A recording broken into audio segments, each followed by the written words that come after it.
Halo sobat, kali ini aku akan menceritakan kisah dari film yang berjudul Miracle in Cell No. 7. Sebuah film asal Korea yang memiliki makna dan kisah yang sangat dalam. Seperti apa kisahnya? Langsung aja yuk kita tonton filmnya. Kisah ini berawal dari seorang pria bernama Lee Young-gu. Ia adalah penderita keterbelakangan mental yang memiliki masalah komunikasi dan juga perilaku. Meski kecerdasannya di bawah rata-rata orang dewasa, namun pada umumnya Young-gu adalah figur ayah yang baik dan sangat sayang terhadap putri semata wayangnya. Putri kecilnya itu bernama Yesung. Di usianya yang ke-6 ini, Yesung sebentar lagi akan masuk sekolah dasar. Siang itu di depan toko perlengkapan sekolah, Yesung ditemani ayahnya sedang melihat-lihat tas berwarna kuning yang ada gambar karakter anime favoritnya. Di mana tiap kali keduanya melewati toko tersebut, Yesung selalu berhenti sambil berandai-andai bisa memakai tas itu di hari pertamanya bersekolah. Namun karena uang sang ayah belum cukup untuk membeli tas tersebut, Yesung pun cuma bisa menghayal memilikinya. Demi mengabulkan keinginan sepele putrinya itu, Young-gu menyisihkan uang demi uang dari hasil gajinya tiap bulan sebagai tukang parkir. Tapi ketika uangnya sudah terkumpul dan ingin membeli tas untuk putrinya, sayangnya Young-gu kehabisan stok. Dan stok terakhir baru saja dibeli oleh anak perempuan seusia Yesung yang datang bersama kedua orang tuanya. Young-gu cepat-cepat menerobos masuk ke dalam toko untuk memohon agar tas itu tidak dibeli, karena Yesung sudah lama menginginkan tas tersebut. Namun dengan keterbatasan perilaku dan komunikasinya, membuat ayah si anak perempuan marah dan memukul Young-gu. Melihat ayahnya dihajar sambil dimaki-maki, Yesung cuma bisa nangis. Walaupun tidak mendapatkan tas itu, tapi Young-gu berjanji akan memberikan tas yang sama persis agar Yesung bisa memakainya di hari pertamanya masuk sekolah. Si kecil Yesung lalu mengingatkan ayahnya untuk jangan memaksakan diri. Meski hidup dalam ekonomi yang kurang, tapi Yesung bahagia tinggal bersama ayahnya. Dia gak pernah ngeluh dan gak malu mengakui Young-gu adalah ayahnya di depan orang-orang, meski ayahnya itu sering bertingkah kekanak-kanakan. Dan Yesung tahu betul kebiasaan ayahnya setiap berangkat kerja. Beberapa langkah kemudian, pas Yesung hitung sampai 3, ayahnya pasti balik badan dan melakukan gerakan-gerakan aneh untuk menghiburnya. Di basement tempatnya bekerja sebagai tukang parkir, ketika sedang istirahat, Young-gu dihampiri gadis kecil yang kemarin membeli tas Sailor Moon. Gadis kecil itu memberitahu Young-gu bahwa ada toko lain yang menjual tas Sailor Moon. Dan dengan baik hati, ia juga bersedia menunjukkan lokasi tokonya kepada Young-gu. Young-gu begitu senang, sambil berlari-lari seperti anak kecil. Matanya terus terfokus pada tas yang dipakai anak itu. Saat melewati pasar yang banyak genangan air, malangnya gadis itu mengalami kecelakaan sampai meninggal di tempat. Dengan polos, Young-gu segera memberikan pertolongan pertama pada si gadis yang sudah tergeletak dengan luka di kepalanya. Namun nasib malang menimpa Young-gu. Seorang saksi yang kebetulan lewat melihat perbuatan baiknya sebagai tindakan asusila sekaligus pembunuhan. Young-gu pun dilaporkan atas tuduhan penculikan, kekerasan seksual, serta pembunuhan. Parahnya lagi, ayah korban yang sempat memukul dan membentak di toko peralatan sekolah adalah seorang komisaris jenderal kepolisian. Sehingga kuat dugaan kejadian yang menimpa putri komisaris ini merupakan aksi balas dendam, karena Young-gu telah dipukuli ayah korban. Di dalam kantor polisi, saat wartawan mengambil foto dan merekam keadaan Young-gu, dengan wajah datarnya menunjukkan kalau ia sama sekali nggak ngerti dengan situasi yang menimpanya. Yang ada di pikirannya saat ini, ia hanya ingin pulang karena Yesung sendirian di rumah. Sementara itu Yesung terus menunggunya dengan cemas, karena sampai keesokan harinya, ayahnya masih belum pulang. Akhirnya Yesung pergi mencarinya di tengah jalan. Ia melihat ramai orang bergerombol. Saat menghampirinya, ternyata di situ Young-gu sedang melakukan reka ulang kejadian. Dalam reka ulang itu, akibat keterbelakangan mentalnya, Young-gu tidak bisa memberikan pernyataan yang membuktikan bahwa dirinya tidak bersalah. Publik telah salah mengartikan tindakan pertolongan pertama yang diperagakan Young-gu. Ditambah lagi polisi juga menyuruh Young-gu melepas celananya dengan imbalan akan dipertemukan dengan putrinya. Sehingga orang-orang di sekitar TKP berpikir Yonggu benar-benar melakukan tindakan biadab terhadap anak di bawah umur.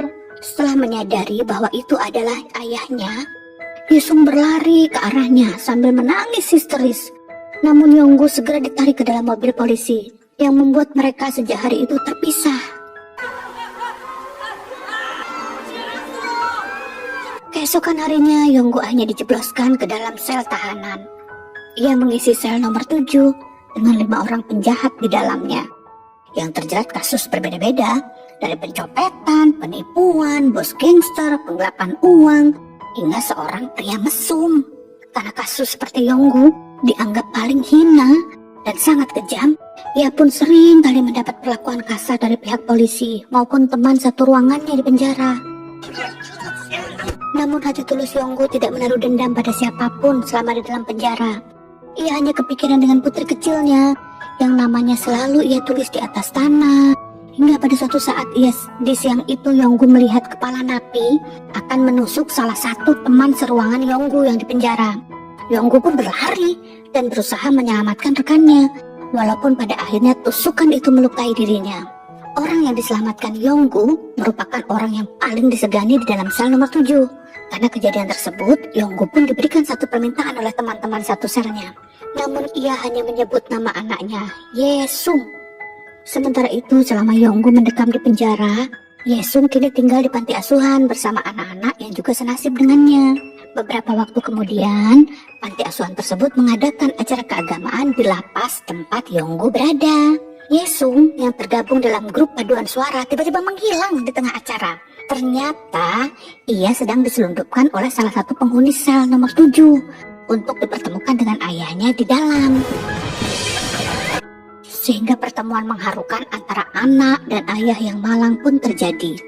Beberapa menit setelah bertemu ayahnya, Yesung harus berpisah lebih awal karena pendeta di acara keagamaan tersebut mendadak jatuh sakit.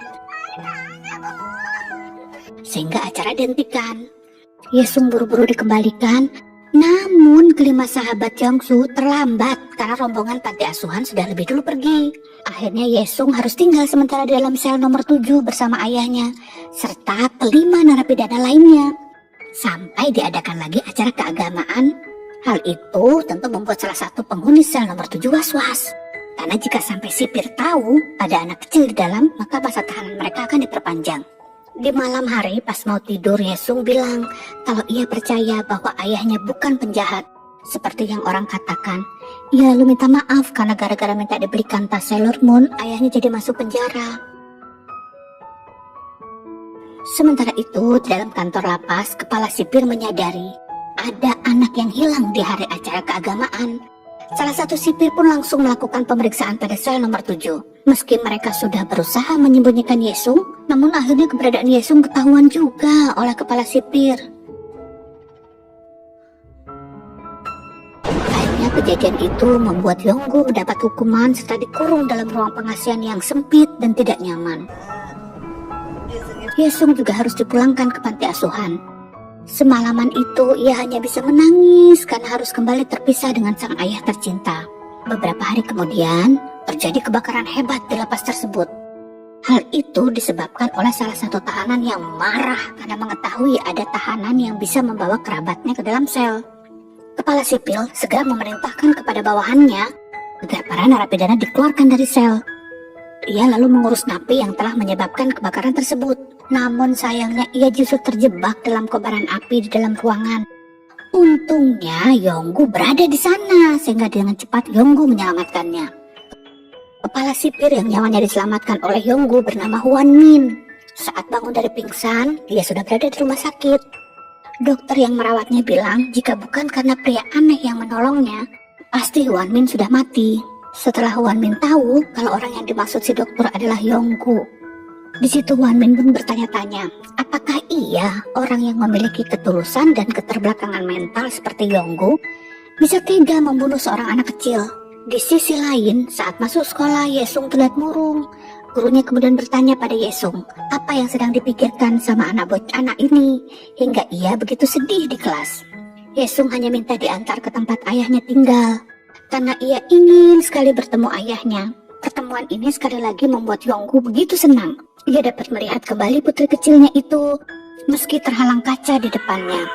Sayangnya, kebahagiaan yang dirasakan keduanya dibatasi oleh waktu. Yonggu harus kembali ke dalam sel tahanannya, karena waktu menjenguk tahanan telah habis. Kepala sipir Huan Min yang melihat pertemuan keduanya hanya bisa terdiam. Ia jadi teringat kenangan dengan putranya yang sudah meninggal dunia. Beberapa hari ini Yesung jatuh sakit. Ya, gak mau makan karena terus kepikiran ayahnya. Saat menjenguknya, Yesung dengan wajah memelas minta dipenjarakan agar dirinya bisa bertemu sang ayah setiap saat. Kepala sipir Huan Min pun jadi gak tega. Ia lalu pergi untuk melihat berkas kasus penyelidikan Yonggu dan menemukan keanehan dalam berkas tersebut, di mana tidak mungkin Yonggu dapat mengisi berkas laporannya dengan tulisan yang begitu rapi dan bahasa yang tertata. Wang Min lalu pergi menghadap Komisaris Jenderal Kepolisian untuk memohon agar mencabut tuntutannya kepada Yonggu karena tidak bersalah. Namun Pak Komisaris menolak, karena menurutnya harus ada pihak yang disalahkan atas kematian putri kesayangannya. Beberapa hari kemudian, Yonggu yang sedang berolahraga di lapangan dihampiri oleh salah satu sipir. Sipir itu memberitahu Yonggu bahwa sidang keputusan kasusnya akan dilaksanakan minggu depan. Teman-teman satu sel Yonggu adalah orang yang baik, kemudian mencari tahu kejadian apa yang sebenarnya menimpa anak komisaris mereka. Berusaha memahami bahasa yang Yonggu sampaikan dengan melakukan simulasi adegan kejadian. Dari situ mereka menyimpulkan bahwa penyebab kematian gadis malang itu karena kepalanya terbentur aspal dan tertimpa batu bata saat tergelincir di jalan pasar yang licin itu. Di hari kejadian, Yonggu langsung memberikan pertolongan pertama atau CPR yang ia dapat dari pelatihan di tempat kerjanya.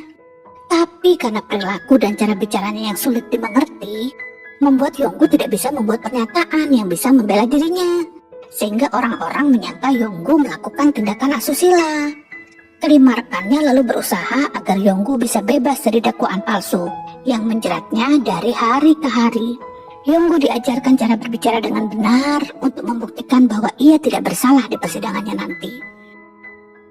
Wang Min juga sering membawa Yesung untuk bertemu dan menemani ayahnya di dalam tahanan, sehingga Yonggu lebih giat menghafal tulisan-tulisan yang berisi sangkalan bahwa ia telah melakukan kejahatan. Yonggu sempat mengatakan bahwa ia telah dipaksa menandatangani laporan palsu dengan iming-iming akan dipertemukan dengan putrinya dan dibelikan tas Sailor Moon.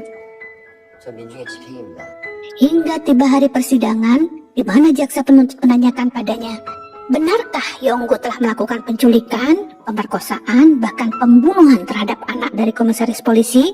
Yang ada di kepala Yonggu saat itu bukanlah tulisan-tulisan yang sebelumnya dengan susah payah ia hafalkan,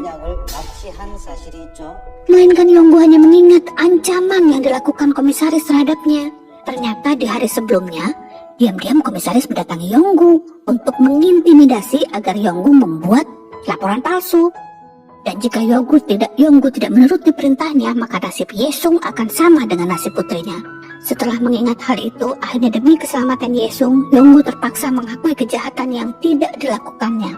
Mendengar pengakuan Yonggu barusan, Huan Min mencoba membelanya. Ia percaya Yonggu tidak melakukannya. Huan Min pun tidak mengetahui dengan yang terjadi pada Yonggu di hari sebelumnya. Namun, hasil dari persidangan telah diputuskan, dan Yonggu divonis hukuman mati. Beberapa hari kemudian, tanggal eksekusi mati bagi Yonggu telah ditetapkan, yaitu tanggal 23 Desember sebelum Natal. Namun mirisnya, hari itu bertepatan dengan hari ulang tahun Yesung. Sebelum dieksekusi, Yonggu tampak menjalani hari-hari terakhirnya dengan bahagia. Setiap Yesung datang mengunjunginya, Yonggu juga masih suka melakukan gerakan-gerakan konyol untuk menghiburnya saat jauh dari putrinya. Hal itu membuat Yonggu rindu, sehingga ia sering menuliskan namanya dimanapun. Sementara saat ini Yesung tinggal di rumah Huan Min dan istrinya, di mana keduanya memperlakukan Yesung seperti anak mereka sendiri. Sehari sebelum tanggal eksekusi, Yonggu dapat kesempatan untuk bisa berdua dengan putrinya di bawah langit senja, menikmati matahari tenggelam. Hingga di hari tiba eksekusi itu berlangsung, di saat-saat terakhirnya, Yonggu sempat merayakan ulang tahun Yesung bersama dengan teman-teman narapidananya. Di sel nomor 7, sebelum pergi ia berterima kasih kepada mereka. Sebagai salam perpisahan, teman-temannya menuliskan sebuah kalimat di belakang seragam tahanan yang Yonggu kenakan.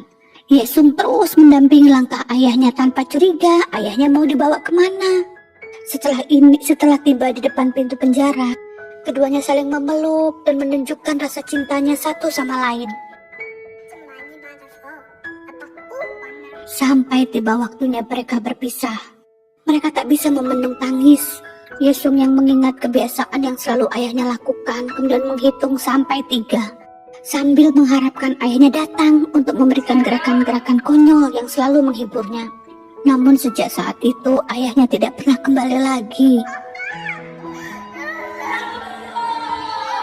Tahun demi tahun berlalu, Yesung telah tumbuh menjadi gadis dewasa dan memilih profesi sebagai pengacara.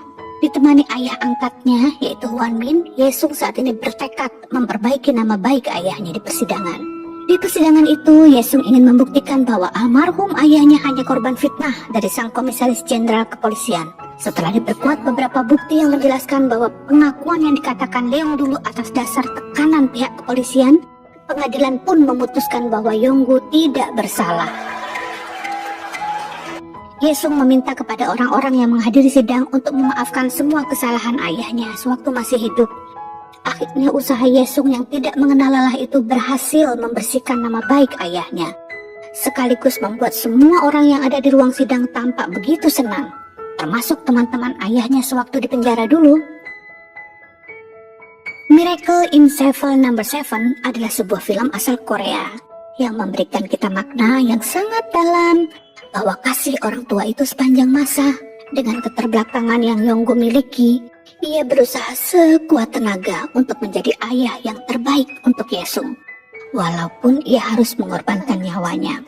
Di sisi lain, di film ini kita juga diperlihatkan kenyataan pahit dalam kehidupan dunia ini. Mereka yang mempunyai jabatan dan kekuasaan akan bertindak semena-mena dan bertindak sesuka mereka. Tapi percayalah bahwa selalu ada orang baik di sekitar kita. Jadi, itulah dia alur cerita film kali ini. Jangan bosan ya menjadi orang baik. Kalau kalian suka dengan konten ini, jangan lupa subscribe ya. Share juga ke teman-teman kalian.